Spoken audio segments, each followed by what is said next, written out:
So in 2021, we merged with Montreal-based District M, which really helped us expand from our foundation as a native ad exchange into basically all of advertising from display, video, CTV, and so really had a massive growth in all of that and helped us become one of the largest SSPs from that sense, from a scale perspective across all ad types.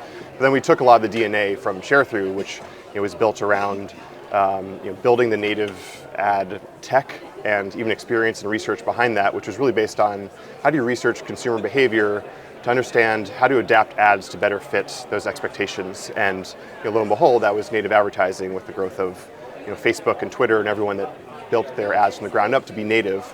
We built that for the rest of the web. And we've taken that concept and brought it to display ads and video ads and trying to research human behavior to understand what are little things that advertisers can tweak to their ads and then do that automatically for them to help them perform better. So like a great example of that is our dynamic captions, which we had research that showed that most people keep their devices on mute while they're watching video, not surprisingly, but when we looked at all the video ads running across our exchange, probably less than 10, maybe less than 5% of ads ever had captions in them. So we decided, why don't we just build this as an added value for all video ads that run through our exchange, and then take some of our research that we've done in native about eye tracking studies about where people's eyes go and have the captions animate in the headline space where people's eyes look first. And lo and behold, I think we've done maybe 11 research studies now for brands. All 11 of them have seen significant lifts in performance and everything from message comprehension to awareness by making that small tweak. And now we're starting to apply that to CTV as well. We've similar research. Not surprisingly, I think it's 76% of consumers don't pay attention during commercial breaks, and most of them are on their phones during that time. So we've been trying to think about, all right, how do we take people's eyes away from their phone and back on the TV during those commercial breaks? And we're just really trying to find ways to add value to the consumer during those points. So an example of that would be like a sports ticker, kind of like what ESPN does. Have the sports scores show below the ad. Lo and behold, I think we saw a 91% increase in attention among sports fans when a commercial had this sports ticker below it. And so just any of those moments that can help add value to the consumer by researching what helps and then doing those automatically for advertisers so there's no additional workload on their end and they can just kind of automatically get those benefits by running their ads through the Sharethrough exchange. Part of your title includes the word sustainability. There's a lot of talk about that here. Can you get into what you're discussing at this event? What's new there? Yeah, so I'm going to be speaking on stage with Greg Campbell from Digitas, and we're going to kind of be going through the kind of state of sustainability in advertising, and then also a specific research study around one of their big clients, iRobot. And we've been taking a really big approach to sustainability at Sharethrough since it was about actually probably the end of 2021 when we started learning just around how much carbon emissions the advertising industry is responsible for. And instead of just kind of like burying our heads in the sand and doing nothing about it, we were like, well, let's do something. And it was right around when Scope 3 was coming into becoming a company, and we partnered with them right away to build one of the first green media products to help both measure the sustainability and the carbon emissions of the whole supply chain that it takes to deliver an ad, and then build solutions to both measure that and then reduce those emissions as much as possible and then compensate for the ones that you can't so that advertisers just out of the bat can run carbon neutral campaigns. And so from a product standpoint, we've been a lot of focus on just building those products, bringing them into market, and just understanding feedback from advertisers in market. And it's been just over a year, and we just reached 1 billion impressions run on our green PMPs, which help measure, reduce, and compensate for those emissions. And I think it's across 8,000 brands have already run it. So it's great to see the momentum in the advertising space. And so we'll be talking a lot about that around why the advertising industry is rallying behind this, the types of things that advertising is doing to both measure, create standards. The foundation of Ad Net Zero was a huge piece of that, and how we're helping get involved in both the education and working groups to help set those standards, but then also even running our own education, whether it's through events like this.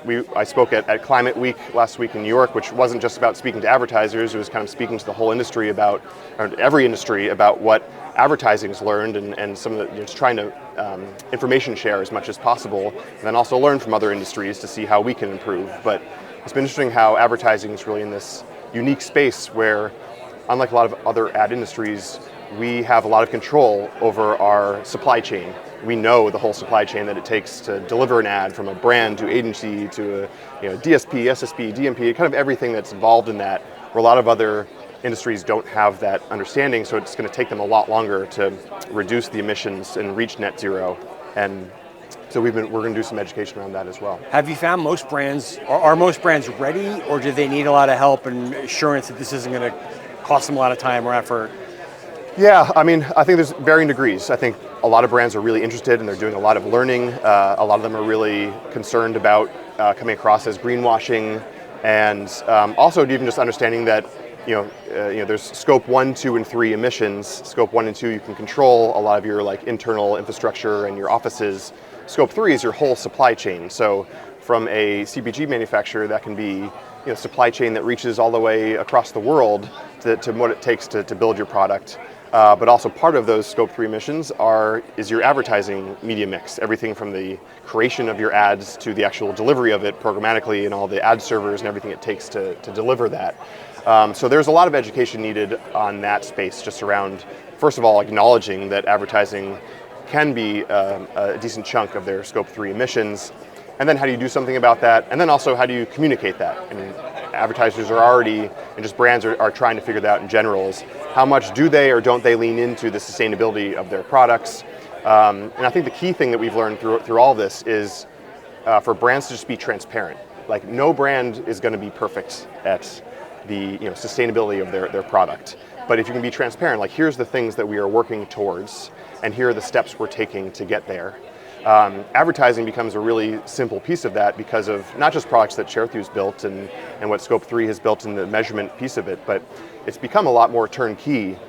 And I think the key question for advertisers now is okay, we can turn that on and we can make our ads reduce emissions as much as possible and reach at least carbon neutrality in the meantime, but does it impact advertiser performance? And so that's what we're going to be talking about with iRobot. Is we've had a number of these, both case studies and just clients saying that not only do their ads perform the same, but in many cases they're improving in performance because they're running in sustainable footprint of it, which I think that's kind of the mentality, both from consumers and even B2B or advertising, is there's this thought that sustainability has to add an additional tax or cost to whatever the product is or the service or whatever it is.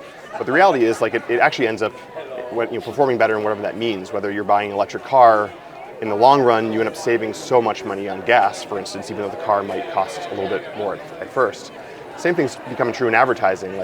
The cost of it is so minimal that the actual additional performance you get out of it has actually been great for brands to see. And so we're really just trying to help spread that message and let brands tell that story more, so that there's really no barriers for advertisers to be more sustainable in their digital advertising.